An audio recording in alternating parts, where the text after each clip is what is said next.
एक भोली भाली लड़की की शादी ऐसे परिवार में की जाती है जो कि ब्लैक मैजिक पर बिलीव करता है और उसका इस्तेमाल करके कुमारी के बच्चे की बलि देने वाले हैं। तो कुमारी अपने बच्चे की रक्षा कैसे करेगी, तो यही कहानी हम इस वीडियो में जानेंगे। मूवी की शुरुआत होती है नरेशन से, जहाँ पर दादी अपने पोते को एक कहानी सुनाने लगे है कि स्वर्ग के उस पार एक सुंदर देवी को पृथ्वी की खूबसूरती मोहित करती है। तब वो बाकी देवी देवताओं के साथ पृथ्वी पर आ ही जाती है। जब वो धरती पर भटक रहे होते हैं तब बाकी देवी देवता वापस स्वर्ग चले जाते हैं, लेकिन ये देवी नहीं जाती है और यही धरती पर एक आदमी से प्यार कर बैठती है। और कई सालों बाद उस देवी को कई सारे बच्चे हुए, लेकिन वो ना ही देवताओं और ना ही मनुष्य की तरह दिखते थे और उन्हें श्राप और कई सारी शक्तियों की प्राप्ति हुई थी। उन सभी बच्चों में से चाथन और गारी देवन आपस में लड़ पड़े और पृथ्वी को नष्ट ही कर दिया। देवी को ये क्रूरता देखकर बहुत ही पीड़ा हुई, क्योंकि देवी की यह पृथ्वी बहुत ही खूबसूरत लगती थी।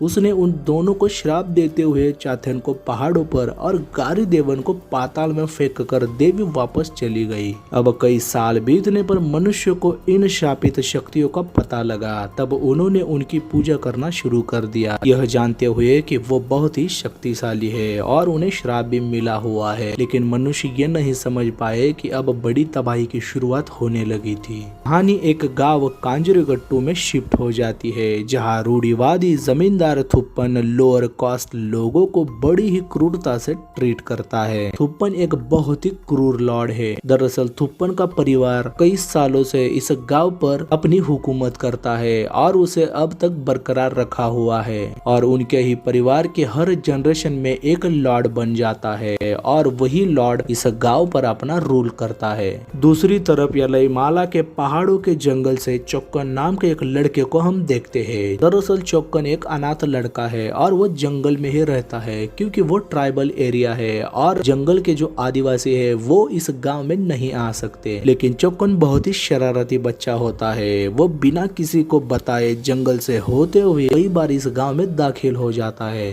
क्योंकि वो जानता है कि थुप्पन एक लॉर्ड है और वो लोअर कास्ट के लोगों को बिल्कुल भी पसंद नहीं करता। ऊपर से चौक्कन तो यलईमाला के जंगल की तरफ से आता है, जहाँ लॉर्ड हो या फिर ये सारे गांव वाले हो, वो जंगल की तरफ कभी नहीं जाते, क्योंकि उसे यलईमाला जंगल के भीतर शापित चट्टान बसता है। कई साल पहले देवी ने चट्टान को इसी यलईमाला जंगल के भीतर श्राप देते हुए दफन कर दिया था, जो कि इसी ट्राइबल लोगों का देवता माना जाता है। लेकिन यहाँ पर हमें ये भी पता चलता है कि चौक्कन हमेशा जंगल के भीतर जाकर शापित चट्टान से मिला करता है और उसे हीरे जवाहरात के बदले खाना देता है, जिसके वजह से चट्टान उसे अपना एक फ्रेंड मानता था। आगे हम देखते हैं कि जहाँ थप्पन एक क्रूर है, लेकिन उसकी पत्नी नागाकुट्टी बहुत ही दयालु औरत है। वो हमेशा जंगल से आए हुए चौक्कन को चुपके से खाना खिलाती है, जिसकी खबर थप्पन को बिल्कुल भी नहीं होती। एक बार चौक्कन जंगल से लाए हुए आम भूल गया है और नागाकुट्टी ने ये आम खा लिया है। लेकिन जब वो थप्पन को खाना परोसने लगती है तब उसे एहसास हो जाता है कि नागाकुट्टी से आम की खुशबू आ रही है। वो इस बात से बहुत ही गुस्सा हो जाता है, क्योंकि वो समझ चुका था उसने जंगल से आए हुए आम खाए हैं, जिसे थप्पन के परिवार में पाप माना जाता है, क्योंकि उनके परिवार का मानना है कि जंगल में रहने वाले या फिर वहाँ की कोई भी चीज से वो लोग दूषित हो जाते हैं और ये रूल उसके फैमिली में पीढ़ी दर पीढ़ी चलता आ रहा है। मगर नागाकुट्टी को इन सब बातों पर बिलीव नहीं होता। अब अशुद्ध महसूस कर रहा थप्पन अपनी शुद्धि कराने के लिए अपने पारंपरिक तालाब में स्नान करने के लिए जाता है, लेकिन वहाँ पर वो देखता है कि चौक्कन तालाब में नहा रहा है। गुस्से से भरा थप्पन चौक्कन को बुरी तरह से मारने लगता है और अंततः पत्थर से उसकी वो जान ले लेता है। मगर चौक्कन की मौत पहाड़ों के जंगल में रहने वाले शापित चट्टान को क्रोधित करती है, क्योंकि वो चौक्कन को अपना दोस्त मानता था। अब चट्टान का श्राप इस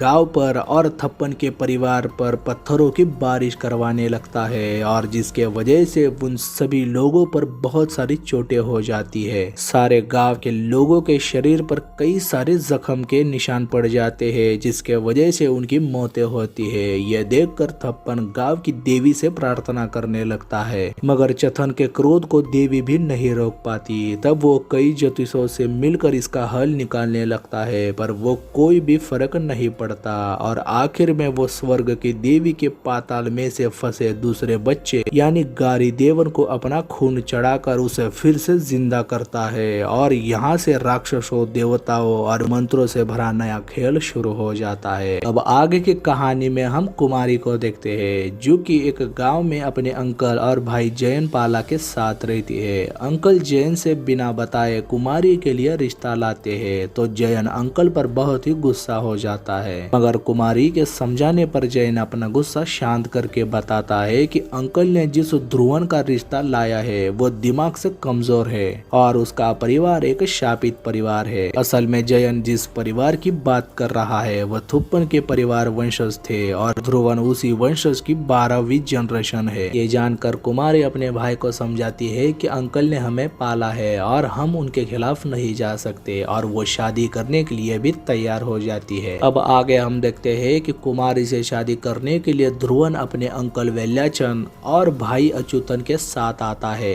अब कुमारी और ध्रुवन की शादी हो जाती है और वो विदाई करके ध्रुवन के परिवार में शामिल होती है, लेकिन पहले ही रात में वो समझ जाती है ध्रुवन दिमाग से कमजोर है, जिसके वजह से उसे हर रात एक ड्रग्स की दवाई दी जाती है ताकि उसका दिमाग कंट्रोल में रहे। वहीं पर वो देखते हैं कि अच्युतम देर रात में देवी के मंदिर में पूजा कर रहा है। ये देखकर कुमारी को थोड़ा अजीब महसूस होता है। अब धीरे धीरे कुमारी अपने ससुराल वालों को समझने की कोशिश करने लगती है। यहाँ पर हमें ये भी पता चलता है कि ध्रुवन के अंकल यानी वेल्याचन इस जनरेशन में लॉर्ड बने हैं। वेल्याचन भी थुप्पन की तरह सारे गाँव वालों पर बड़ी क्रूरता दिखाता है। वही दिमाग से कमजोर होने के कारण लॉर्ड और अच्युतन ध्रुवन पर ध्यान नहीं देते, उनके बीच कभी भी नहीं बनती। यहाँ तक कि सारे गाँव वाले और लॉर्ड भी ध्रुवन के बड़े भाई अच्युतम को ही इस परिवार का उत्तराधिकारी मानते हैं, लेकिन ध्रुवन को ये बात बड़ी खटकती है क्योंकि वो दिमाग से कमजोर है। लेकिन हम देखते हैं कि ध्रुवन भी चाहता है कि वो भी एक न एक दिन लॉर्ड बने, लेकिन उसकी बात सुनने वाला इस घर में या फिर गांव में कोई भी नहीं है। यहाँ कुमारी ध्रुवन और घर वालों को समझकर खुद को इस परिवार में डालने की कोशिश में लगी है। वही एक दिन वो पारंपरिक तालाब के पास जाती है तो उसे चौक्कन दिखाई देता है, जो कि कई साल पहले थुप्पन के हाथों मर चुका है। चौक्कन कुमारी को अपनी तरफ बुलाने लगता है। कुमारी उसका पीछा करने लगती है, लेकिन तभी अच्युतन की बीवी लक्ष्मी आती है और उसे रोकती है, जंगल के अंदर जाने से बिल्कुल मना करती है। ये देखकर कुमारी जंगल के अंदर न जाने की वजह पूछने लगती है। तब वो बताती है कि लॉर्ड थप्पन ने चौक्कन को जान से मार दिया था। तब इलाई माला के जंगल में बैठा चेट्टन को बहुत गुस्सा आया और उसने लॉर्ड के परिवार को श्राप दे दिया और वहाँ तबाही मचाई, जिसके वजह से सारे गाँव वालों की जाने चली गई। तब लॉर्ड ने पाताल की गारी देवन को बुलाना चाहा और आज तक गारी देवन ही है जो इस परिवार की रक्षा करता है और जो भी जंगल में जाता है वो कभी लौट कर नहीं आता। साथ में लक्ष्मी उसे वापस यहाँ पर न आने की सलाह भी देती है, मगर कुमारी को ये बात बड़ी ही अजीब लगती है। फिर एक दिन लॉर्ड और अच्युतम ध्रुवन को बहुत बेइज्जत करती है। ये देखकर कुमारी नाराज होती है। ध्रुवन से पूछती है कि तुम्हारे साथ ऐसा दुर्व्यवहार क्यों किया जाता है। ध्रुवन बताता है कि अच्युतन के पक्ष में उसके साथ नजरअंदाज किया जाता है, जिसके वजह से वो अपने ही मन में खुद को खोजने लगता है और लोग मानने लगे हैं कि वो मानसिक रूप से बीमार है और ये सब उसके साथ बचपन से होता आ रहा है। यहाँ तक कि उसने अपने ही टीचर को जिंदा जला दिया था क्योंकि उसने उसकी क्लास अटेंड नहीं की थी। वो क्लास छोड़कर एक डांस शो देखने गया तो टीचर ने तो सबके सामने उसे बड़ी ही बेदर्दी से मारा था। इस हादसे के बाद तो सारे लोगों ने और घर वालों ने मान लिया कि छोटा वारिस पागल है और उसका गुस्सा कंट्रोल करने के लिए उसे हर रोज ड्रग्स दी जाती है। ध्रुवन की ये परेशानी जानकर कुमारी को एहसास होता है कि ध्रुवन को प्यार और स्नेह की जरूरत है और कुमारी अब से उसकी देखभाल करना शुरू कर देती है। इसी बीच हम देखते हैं कि अच्युतम परिजातम नाम की एक औरत के साथ संबंध बनाता है। वो भी शादीशुदा होते हुए। लक्ष्मी इस बात को जानती है मगर वो हमेशा चुप रहती है। अब फिर से कुमारी को चौकन जंगल में आने का इशारा करता है। कुमारी उसका पीछा करते हुए जंगल के अंदर आ जाती है मगर अचानक एक ट्राइबल औरत उसके सामने आ जाते हैं जिसका नाम मुथम्मा है, जो कुमारी को बताती है कि वो एक बच्चे को जन्म देने वाली है और तुम जिन लोगों के ऊपर प्यार करती हो वही लोग तुम्हारे बच्चे के लिए खतरा है। उस बच्चे को तो सिर्फ यलईमाला के जंगल में रहने वाला चटन ही बचा सकता है। तो वो उसे नदी पार आने के लिए बोलती है मगर कुमारी तो बहुत डरी होती है और तुरंत घर लौटती है, लेकिन वो बेहोश हो जाती है। जब वैद्य उसे चेक करता है तो कुमारी सचमुच में प्रेग्नेंट होती है। ये जानकर तो वो बहुत ही हैरान हो जाती है क्योंकि जंगल की औरत की बात सच हुई थी। लेकिन घर वाले बहुत खुश होते हैं, यहाँ तक कि लॉर्ड वेलाचंद ध्रुवन को पहली बार खुशी से बात करने लगता है। कहता है कि ये अच्छा संकेत है। ध्रुवन कुमारी से ये खुशी जाहिर करते हुए बताता है कि सिर्फ तुम्हारे वजह से अंकल ने मुझे पहली बार बात की है। ध्रुवन की ये खुशी देखकर कुमारी भी बहुत खुश हो जाती है मगर वो अंदर से अभी भी मुथम्मा की बातों से परेशान रहती है। और यहाँ पर हम महसूस करते हैं कि ध्रुवन अंदर से लॉर्ड बनने के लिए कितना बेकरार है, क्योंकि वो जानता था कि बड़े भाई के होते हुए वो कभी भी यह जगह को हासिल नहीं कर पाता, मगर आज वो बाप बनने वाला है तो ये मुमकिन है। यहाँ पर हमें ये भी पता चलता है कि लक्ष्मी कभी भी माँ नहीं बन सकती, जिसके वजह से अच्युतम कभी भी लॉर्ड नहीं बनेगा। परिवार का रूल है कि जो बाप बनेगा वही लॉर्ड बनेगा। अब ना चाहते हुए भी अंकल को ध्रुवन को ही अगला लॉर्ड घोषित करना होगा।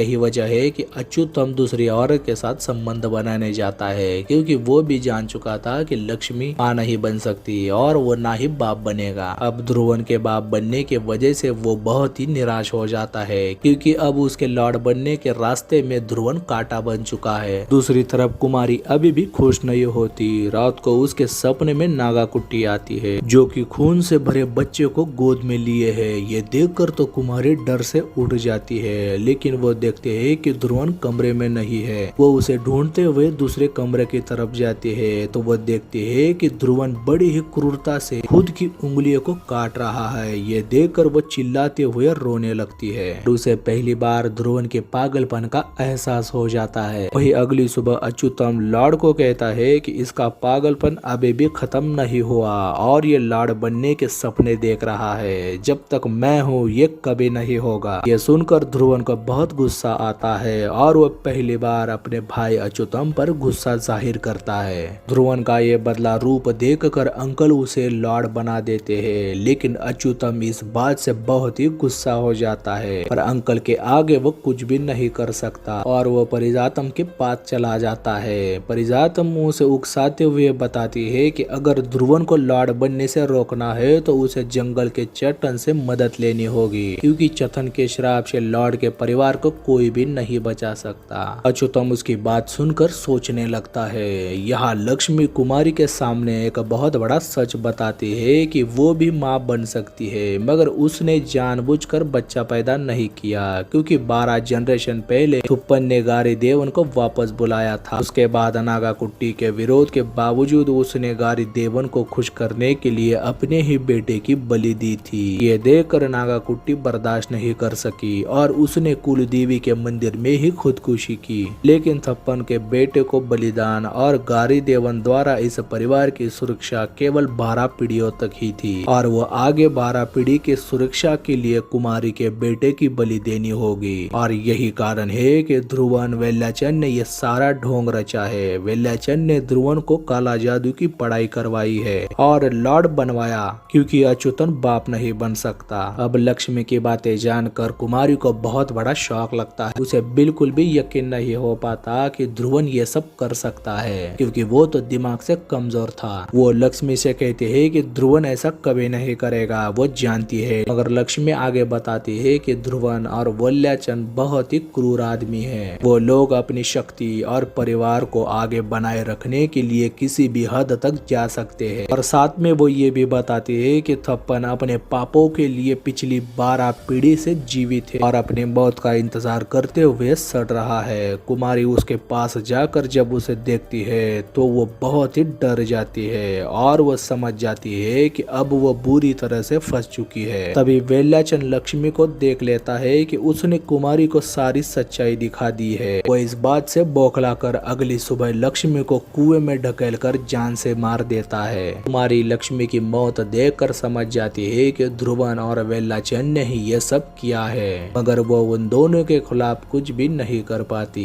इस बात से वह बहुत रोने लगती है। वही ध्रुवन की माँ उसके पास आकर उसे समझाने लगती है कि वो लोग परिवार की रक्षा करने के लिए कर रहे हैं। कुमारी उन्हें कहती है कि आपको तो सब पता था और घर वालों को भी, लेकिन किसी ने भी मुझे सच नहीं बताया, लेकिन मैं अपने बच्चे की रक्षा जरूर करूंगी। मगर माँ कहती है कि उसने सच्चाई इसीलिए छिपाए क्योंकि वो भी जानती है कि वेल्याचन और ध्रुवन के होते हुए इस घर में किसी की नहीं चलती, और ये परंपरा से चलता आ रहा है कि जो भी लॉर्ड बनता है वो 12 सालों के लिए अपनी जनरेशन को आगे बढ़ाता है और वो औरत को कुछ भी नहीं समझते हैं। मगर कुमारी ठान लेती है कि वो ये रूढ़िवादी परंपरा को नष्ट करेगी और अपने बच्चे को भी बचा लेगी। इसके लिए वो रात के समय में घर से भागने की कोशिश करती है। तभी वो देखते हैं कि वेल्याचन हर रात की तरह इस रात में भी कुलदेवी के मंदिर में पूजा करने जा रहा है। उसके जाने के बाद वो मंदिर के अंदर जाकर गारी देवन को देखकर तो उसके होश उड़ जाते हैं। गारी देवन जो कि एक रक्त पिशाचु देवता है जिसे बच्चों, मनुष्यों या फिर प्राणियों की बलि देनी होती है, जिसके वजह से वो इन लोगों की रक्षा करता है। और इस बार वेल्याचन और ध्रुवन कुमारी के बच्चे की बलि देने वाले थे।